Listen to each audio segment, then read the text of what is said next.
ഒരു സിഗരറ്റിന് വേണ്ടിയിട്ട് സ്വന്തം മാനം വിൽക്കുന്ന ഒരു പെൺകുട്ടിയെ ഞാൻ ആദ്യമായിട്ട് അന്ന് കണ്ട്. അവിടെ എത്തിയപ്പോൾ 75,000 രൂപയുടെ ജോലിയും ഇല്ല, റൂമും ഇല്ല, ഫുഡും ഇല്ല, ഒന്നുമില്ല. സ്വന്തം ഒരു ചേട്ടനെ പോലെ കണ്ട ആ ഒരു കബാബ് ഷോപ്പുകാരനും അവസാനം എന്നെ പറ്റി. പോളണ്ടിലെ ആ ഹോട്ടലിലെ ജീവനക്കാരൻ എൻ്റെ അവസ്ഥ അറിഞ്ഞിട്ട് എന്നെ കെട്ടിപ്പിടിച്ച് കരഞ്ഞിട്ടുണ്ടായിരുന്നു.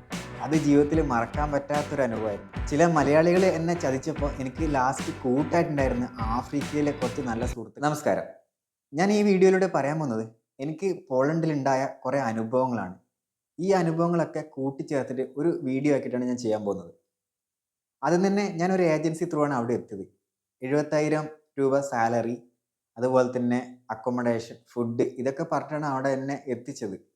ലാസ്റ്റ് പോളണ്ടിൽ എത്തിയപ്പോൾ ഈ പറഞ്ഞ ജോലിയില്ല, റൂമില്ല, ഫുഡില്ല, ഒന്നുമില്ല. സത്യം പറഞ്ഞാൽ പട്ടിണിയായിരുന്നു. പിന്നീട് ഞങ്ങൾ കുറച്ച് സുഹൃത്തുക്കൾ കൂടിയിട്ട് ഒരു പാക്കിംഗ് ജോലി അന്വേഷിച്ച് പോയി. അതാണെങ്കിൽ അതിലും വലിയ അബദ്ധം. പാക്കിംഗ് ജോലി എന്ന് പറഞ്ഞ് പോയപ്പോൾ അവിടെ വലിയ ചിക്കനും ബീഫും മീറ്റിൻ്റെ ഒരു ഫാക്ടറിയാണ്. ഈ മീറ്റ് ഫാക്ടറിയിൽ വെയിറ്റ് എടുക്കലാണ്. വലിയ 10, 20, 30 കിലോ ഉള്ള മീറ്റിൻ്റെ വെയിറ്റ് എടുക്കലായിരുന്നു നമ്മൾ പോയിട്ടുണ്ടായിരുന്നത്. അതായത് അതും നമ്മൾ ഒരു ചതിയായിരുന്നു. പാക്കിംഗ് ജോലി എന്ന് പറഞ്ഞിട്ട് പോയപ്പോൾ വെയിറ്റ് എടുക്കുന്ന പണിയായിരുന്നു. അങ്ങനെ ഞങ്ങൾ അവിടുന്ന് ഓടി രക്ഷപ്പെട്ടു. അങ്ങനെ ജോലിയൊന്നും കിട്ടാതെ വന്നപ്പോൾ ഭയങ്കര പ്രശ്നമായിരുന്നു.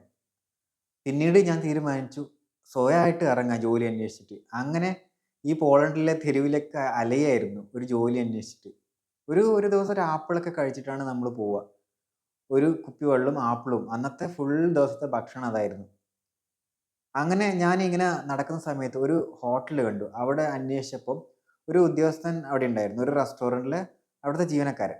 അയാൾ വന്നിട്ട് പിന്നെ ഇംഗ്ലീഷ് സംസാരിക്കുമായിരുന്നു. അപ്പോൾ അയാൾ എൻ്റെ കഥകളൊക്കെ കേട്ടിട്ട് അയാൾക്ക് ഭയങ്കര വിഷമമായി. എന്നിട്ട് അയാൾ ബോസിനോട് പോയി ചോദിച്ചു. ബോസ് പറഞ്ഞു ഇവിടെ പോളിഷ്, അതായത് പോളണ്ടിലെ ഭാഷ പോളിഷാണ്. പോളിഷ് മാത്രമേ പറ്റുള്ളൂ, ഇംഗ്ലീഷ് അറിയുന്നവർക്ക് ഇവിടെ സ്കോപ്പില്ലാന്ന്. ലാസ്റ്റ് അവിടെ ഉണ്ടായിരുന്ന ജീവനക്കാരൻ ശരിക്കും കെട്ടിപ്പിടിച്ചിട്ടുണ്ടായിരുന്നു. അപ്പം ഞാനും കരഞ്ഞു പോയി. അത് വല്ലാത്തൊരു നിമിഷമായിരുന്നു കേട്ടോ. നമ്മൾ ഒന്നും ഇല്ലാത്തൊരവസ്ഥയിൽ എന്തെങ്കിലും ജോലി, എന്ത് ജോലിയും ചെയ്യാം. തുടക്കാനോ അല്ലെങ്കിൽ പാത്രം കഴുകാനോ എന്ത് പണിയും ചെയ്യാന്നുള്ള രീതിയിലാണ് പോയത്. പക്ഷെ ആ കഥകളൊക്കെ അദ്ദേഹം കേട്ടു വന്നിട്ട് അവർക്കൊന്നും ചെയ്യാൻ പറ്റിയില്ല. പിന്നീട് ഒരു അമ്മൂമ്മയൊക്കെ ഉണ്ടായിരുന്നു, ഒരു പോളിഷുകാരി അമ്മൂമ്മ. ആ അമ്മൂമ്മയൊക്കെ എന്ത് സ്നേഹമായിരുന്നു അറിയോ. അപ്പം അവർ കുറേ ട്രൈ ചെയ്തു നമുക്ക് എന്തെങ്കിലും ജോലി ആ ഒരു ഭാഗത്തൊക്കെ എന്താ പറയുക ഹെൽപ്പ് ചെയ്യാൻ വേണ്ടിയിട്ട്. പക്ഷേ അവിടെ ഇംഗ്ലീഷിന് വലിയ സ്കോപ്പ് ഇല്ല. അതുകൊണ്ട് അവിടെ ഒന്നും ജോലി എനിക്ക് കിട്ടിയിട്ടുണ്ടായിരുന്നില്ല. അങ്ങനെ എല്ലാ ദിവസവും ഇതുപോലെ ജോലി അന്വേഷിച്ചിട്ട് നടക്കുമായിരുന്നു ഞാൻ. ഒരു ദിവസം ഒരു കബാബ് ഷോപ്പ് കണ്ടു. അപ്പോൾ അവിടത്തേക്ക് കയറി ചെന്നു. അപ്പോൾ പുള്ളിക്കാരന് ഹിന്ദി അറിയാം. ഭയങ്കര സന്തോഷമായി. ഒരു ഹിന്ദിക്കാരനെ കിട്ടി. അപ്പോൾ പുള്ളി പാകിസ്ഥാൻകാരനാണ്. അപ്പം അവിടെ കബാബ് ഉണ്ടാക്കുന്ന ജോലിയാണ്. അപ്പോൾ എന്നോട് പറഞ്ഞു എന്നാൽ പിന്നെ ഇവിടെ നിന്നോ, ഇവിടെ ഒരാൾ ആവശ്യമുണ്ടെന്ന് പറഞ്ഞു. അപ്പോൾ സാലറി എന്ന് പറഞ്ഞാൽ ഒരു 50,000 മുതൽ 70,000 വരെ പറഞ്ഞത്. അതായത് അത് ചെയ്യുന്ന ഡ്യൂട്ടിയുടെ സമയം പോലെ ആയിരിക്കും. നമ്മൾ ഓവർ ടൈം ഡ്യൂട്ടി എടുത്താൽ നമുക്കൊരു 70,000 വരെ ഉണ്ടാക്കാം, അല്ലെങ്കിൽ അതിന് മുകളിൽ ഉണ്ടാക്കാൻ പറ്റും. ഈ പുള്ളിയാണെങ്കിലുണ്ടല്ലോ ഭയങ്കര സ്നേഹമായിരുന്നു കേട്ടോ. അവിടെയുള്ള കുറേ വസ്ത്രങ്ങളൊക്കെ തന്നു. അപ്പോൾ എല്ലാ ദിവസവും ഫുഡ്, അങ്ങനെ അവിടുന്ന് ഫുഡിനൊക്കെ ഒരു പ്രശ്നമില്ല. ഭയങ്കര ഹാപ്പി ആയിരുന്നു. ഞാനൊക്കെ ആത്മാർത്ഥമായിട്ട് പണിയെടുക്കും. അതായത് ഒന്നാമത് നമുക്ക് പൈസയും വേണം, അതുപോലെ നല്ല നമ്മളെ ഹെൽപ്പ് ചെയ്ത ഒരാളെ കിട്ടിയല്ലോ. അപ്പോൾ നമ്മൾ രാവിലെ 8 മണി മുതൽ രാത്രി 10, 12 മണിയൊക്കെ പണിയെടുക്കും. അത്രയും കണ്ടിന്യൂസ് ആയിട്ട് പണിയായിരുന്നു. എങ്ങനെയെങ്കിലും കടം തീർക്കണം ചിന്ത മാത്രമായിരുന്നു. അപ്പോൾ അതിനിടയ്ക്കാണെങ്കിൽ ഈ പുള്ളിയും ഭയങ്കര സ്നേഹം. ലാസ്റ്റ് ഒരു മാസം കഴിഞ്ഞപ്പോൾ ഉണ്ടല്ലോ, സാലറി ചോദിക്കുന്ന സമയത്ത് ഈ പുള്ളിയുടെ ഭാവം മാറാൻ തുടങ്ങി. അയാൾ തരുന്നില്ല. ലാസ്റ്റ് പറഞ്ഞിട്ട് 25,000 തന്നു, 30,000. ഞാനൊരു 80,000 ആ റേഞ്ചിലൊക്കെ പണിയെടുത്തിട്ടുണ്ടായിരുന്നു. കഷ്ടപ്പെട്ട് ഓവർ ടൈം ഒക്കെ എടുത്ത് പണിയെടുത്താണ്. ലാസ്റ്റ് അയാളും പറ്റിക്കാണെന്ന് ശരിക്കും മനസ്സിലായി. ഈ പാകിസ്ഥാനി കബാബ് ഷോപ്പുകാരൻ്റെ മറ്റൊരു കഥയുണ്ട് കേട്ടോ. അവിടെ ജോലി ചെയ്യുന്ന സമയത്ത് തന്നെ നമ്മൾ ഈ മയണീസും സോസൊക്കെ ഉണ്ടല്ലോ, അത് നമ്മൾ ഉണ്ടാക്കിയിട്ട് പോകുന്ന സമയത്ത് വലിയ ബക്കറ്റിലാണ് ഉണ്ടാക്കുക. ഈ ബക്കറ്റിൽ നിന്ന് ഈ നിലത്തേക്ക്, തറയിലേക്ക് ഈ സോസൊക്കെ വീണു. അപ്പം ഞങ്ങളെന്താ പെട്ടെന്ന് എടുത്ത് പുറത്തേക്ക് കളയാൻ വേണ്ടി നോക്കുന്ന സമയത്ത് ഇയാൾ ഓടി വന്ന് ചീത്ത പറഞ്ഞു. എന്താണ് നിങ്ങൾ വേസ്റ്റ് ചെയ്യുന്നത്, ഇതൊക്കെ എന്താണ് വേസ്റ്റ് ആക്കുന്നതെന്ന് പറഞ്ഞിട്ട് അയാൾ ഇതൊക്കെ കോരിയെടുത്ത് അത് മണ്ണ് പൊടിയോടെ കോരിയെടുത്ത് ആ ബക്കറ്റിലിട്ട്, എന്നിട്ട് ഇത് പോളണ്ടുകാർക്ക് കൊടുക്കുകയാണ്. അപ്പം അവർ നല്ല കബാബ് കഴിച്ചിട്ട് ഗംഭീരം കിടിലൻ ടേസ്റ്റ് എന്ന് പറഞ്ഞിട്ട് നമ്മുടെ ഉള്ളിൽ ഒരു ചിരിയും അല്ലെങ്കിൽ നമ്മുടെ ഉള്ളിൽ പേടിയൊക്കെ ഉണ്ടായിരുന്നു. കാരണം എന്താ അറിയോ, നമ്മളും ഇതുപോലെ വേറെ ഏതെങ്കിലും കബാബ് ഷോപ്പ് അല്ലെങ്കിൽ ഹോട്ടലൊക്കെ പോയി കഴിക്കുന്നതല്ലേ. നമ്മൾ ഈ പിന്നാമ്പുറ കഥകളോ ഒന്നും അറിയുന്നില്ലല്ലോ. അപ്പം പിന്നെ എപ്പോഴും പുറത്ത് പോയി കഴിക്കാൻ വേണ്ടി ഭയങ്കര പേടിയായിരുന്നു. എല്ലാവരും ഇതുപോലെ ആയിരിക്കും, നമ്മളൊന്നും അറിയുന്നില്ലല്ലോ. പിന്നെ ഈ കബാബ് ഷോപ്പിൽ ജോലി ചെയ്യുന്ന സമയത്ത് എന്നെ ഞെട്ടിപ്പിച്ചൊരു കാര്യമുണ്ട്. അതായത് ഒരു ദിവസം ഞാനിങ്ങനെ ജോലി ചെയ്യുന്ന സമയത്ത് ഒരു പെൺകുട്ടി വരികയാണ്, ഒരു പോളണ്ടുകാരി പെൺകുട്ടി. ഞാൻ രാവിലെ 8 മണി മുതൽ ഉച്ച വരെ ആ സമയത്ത് ഞാൻ മാത്രമേ ഉണ്ടാവുള്ളൂ, ഒറ്റയ്ക്കാ പണിയെടുക്കുക. അപ്പോൾ ഇവള് വന്നിട്ട് കുറേ നേരം സംസാരിച്ചു, ഇംഗ്ലീഷിലാണ് സംസാരിക്കുന്നത്. അതായത് തട്ടിമുട്ടി ഇംഗ്ലീഷ്, ഇവർക്ക് പ്രോപ്പറായിട്ട് എല്ലാവർക്കും ഇംഗ്ലീഷ് അറിയില്ല.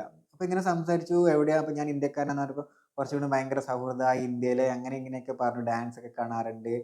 അപ്പോൾ കുറച്ചും കൂടി നല്ല കമ്പനി ആയിട്ട് ഇങ്ങനെ വർത്താനൊക്കെ പറഞ്ഞു. കുറച്ച് സമയം കഴിഞ്ഞപ്പോൾ ഇവിടെ എന്നോട് സിഗരറ്റിന് ചോദിച്ചു. അപ്പം ഞാൻ ഈ പെൺകുട്ടിയോട് പറഞ്ഞു, ഞാൻ കുടിക്കാറില്ല, വലിക്കാറില്ല, അങ്ങനെയുള്ള സ്വഭാവമൊന്നും ഇല്ലെന്ന് പറഞ്ഞു. അപ്പോൾ ഇവള് വിശ്വസിക്കുന്നില്ല.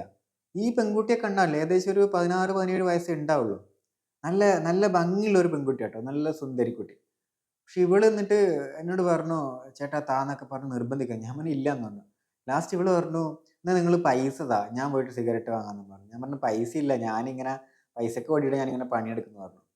അപ്പോൾ അവള് ലാസ്റ്റ് പറഞ്ഞൊരു സംഭവമുണ്ട്, നിങ്ങളൊരു സിഗരറ്റ് വാങ്ങിത്തരികയാണെങ്കിൽ ഞാൻ ഇന്ന് നിങ്ങളുടെ കൂടെ റൂമിലേക്ക് വരാം, നിങ്ങളുമായിട്ട് സെക്സ് ചെയ്യാൻ എനിക്ക് പ്രശ്നമില്ല, അല്ലെ നിങ്ങൾക്ക് എന്നെ എന്തും ചെയ്യാന്നുള്ള രീതിയിൽ ഇന്ന് നൈറ്റ് നിങ്ങളുടെ കൂടെ ഞാൻ ഉണ്ടാവുന്നു. ശരിക്കും പറഞ്ഞാൽ ഞെട്ടിപ്പോയി. കാരണം ഒരു നല്ല സുന്ദരിയായ ഒരു 16, 17 വയസ്സുള്ള പെൺകുട്ടി വന്നിട്ട് ഒരു സിഗരറ്റിന് വേണ്ടിയിട്ട് സ്വന്തം മാനം വിൽക്കുകയാണ്. അപ്പോൾ എന്തായിരിക്കും ആ ഒരു രാജ്യത്തിൻ്റെയൊക്കെ അവസ്ഥ? ഞാൻ അങ്ങനെ ഈ കബാബ് ഷോപ്പിൽ നിൽക്കുന്ന സമയത്ത് തന്നെ കുറച്ച് പേരൊക്കെ അവിടത്തേക്ക് വരും, ഇന്ത്യക്കാരൊക്കെ വരും. ഈ ഡെലിവറിക്കാരൊക്കെ ഉണ്ട്, അവർ വരുന്ന സമയത്ത് അവരെ പരിചയപ്പെടും. അപ്പോൾ അവരോടൊക്കെ ഇങ്ങനെ കാര്യങ്ങൾ സംസാരിച്ചപ്പോൾ ഞാനിങ്ങനെ ഒരു അനുഭവം ഉണ്ടായ കാര്യം പറഞ്ഞപ്പോൾ അവർ പറഞ്ഞു ഇതൊക്കെ ഇവിടെ നോർമലാണ് ബൈ എന്ന് പറഞ്ഞു. അതായത് അവർക്ക് ഇങ്ങനെ സെക്സ് അല്ലെങ്കിൽ എന്താ പറയുക, ഒരു സിഗരറ്റിന് വേണ്ടിയിട്ടും ചെറിയ ഇതിന് വേണ്ടിയിട്ടൊക്കെ അവർക്കതൊക്കെ നോർമലായ കാര്യമാണ്. നമ്മൾക്കാണ് അതൊന്നും ദഹിക്കാത്തത്. അപ്പോൾ ഞാൻ വിചാരിച്ചു അങ്ങനെയാണ് പല രാജ്യങ്ങൾ, പല കൾച്ചറല്ലേ. അപ്പോൾ ഞാൻ പിന്നെ അത് അതിൻ്റെ വഴിക്ക് വിട്ടു. പിന്നീട് ഇതുപോലെയുള്ള കുറേ അനുഭവങ്ങൾ കുറേ ആൾക്കാർ ഷെയർ ചെയ്യുന്ന സമയത്ത് തന്നെ നമുക്കത് നോർമലായിട്ട് മാറി. ആദ്യം തന്നെ അവിടെ പോയപ്പം ഫസ്റ്റ് നമ്മൾ നാട്ടിൽ നിന്ന് പോവാണല്ലോ, അപ്പോൾ ഒന്ന് ഞെട്ടിപ്പോയെന്നേ ഉള്ളൂ. അങ്ങനെ ഈ കബാബ് ഷോപ്പിലെ ജോലിയും നിർത്തി. അതായത് അവിടെയും നമ്മൾ ചതിക്കപ്പെട്ടു. പിന്നെ ഒരു രക്ഷയില്ല. എന്നോട് നാട്ടിലെ സുഹൃത്തുക്കൾ പറഞ്ഞു, ഞങ്ങളൊക്കെ ടിക്കറ്റ് അയച്ചു തരാം, പൈസ നിനക്ക് തരാം, ടിക്കറ്റ് റെഡിയാക്കി തരാം എന്നൊക്കെ പറഞ്ഞു. നാട്ടിലെ കുറേ സുഹൃത്തുക്കൾ, പിന്നെ എല്ലാ ആൾക്കാരും ഒരുപാട് സഹായങ്ങളായിട്ട് വന്നു. പക്ഷെ ഞാൻ പറഞ്ഞു ഞാൻ തിരിച്ചു വരുന്നില്ല എന്നൊക്കെ പറഞ്ഞു. ലാസ്റ്റ് നമ്മൾ നാട്ടിലേക്ക് പോകാൻ തന്നെ തീരുമാനിച്ചു. ആ സമയത്ത് എനിക്ക് കുറച്ച് സുഹൃത്തുക്കൾ ഉണ്ടായിട്ടോ, നല്ല സുഹൃത്തുക്കൾ എന്ന് പറഞ്ഞാൽ ആഫ്രിക്കക്കാരാണ് അവരുണ്ടായിരുന്നത്.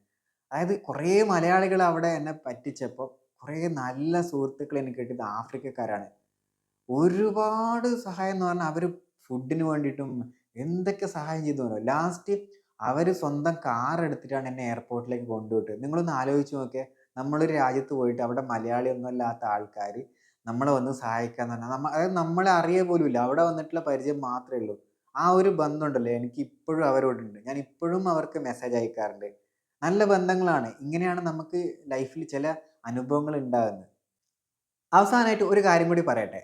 ഞാൻ ഈ പറഞ്ഞ കാര്യങ്ങളൊക്കെ വിശദമായിട്ട് വീഡിയോ ആക്കിയിട്ട് ഞാൻ എൻ്റെ യൂട്യൂബ് ചാനലിൽ അപ്ലോഡ് ചെയ്തിട്ടുണ്ട്. നിങ്ങൾക്ക് പോയി കാണാവുന്നതാണ്. അതുപോലെ തന്നെ എൻ്റെ വീഡിയോയും കാര്യങ്ങളൊക്കെ ഇഷ്ടപ്പെടുകയാണെങ്കിൽ നിങ്ങൾ തീർച്ചയായിട്ടും സബ്സ്ക്രൈബ് ചെയ്യണം. അതുപോലെ തന്നെ നിങ്ങളുടെ അഭിപ്രായങ്ങൾ എന്തായാലും കമൻറ്റ് ചെയ്യണം. ഈ പോളണ്ടിലേക്ക് പോകാൻ ആഗ്രഹിക്കുന്ന ഒരുപാട് മലയാളികളുണ്ടാവും. അപ്പോൾ അവരൊക്കെ എന്തായാലും ഈ വീഡിയോ കാണണം. നിങ്ങൾക്ക് നിങ്ങളുടെ അഭിപ്രായങ്ങളൊക്കെ കമൻറ്റ് ചെയ്യാം കേട്ടോ. നിങ്ങൾ എത്ര പൈസയൊക്കെ കൊടുത്തിട്ട് നിങ്ങൾ ചീറ്റ് ചെയ്യപ്പെട്ടിട്ടുണ്ടെങ്കിൽ അതൊക്കെ നിങ്ങൾക്ക് ഇവിടെ കമൻറ്റ് ചെയ്യാം. അതുപോലെ എൻ്റെ കൂടുതൽ അനുഭവങ്ങൾ ഞാൻ ഇനിയും ഷെയർ ചെയ്യുന്നുണ്ട്. ആവശ്യമുള്ളവർക്കൊക്കെ അത് ഉപകാരപ്പെടട്ടെ എന്ന് ആഗ്രഹിക്കുകയാണ്. അപ്പോൾ അടുത്ത വീഡിയോ ആയിട്ട് നമ്മൾ കാണുന്നവരെ ബൈ.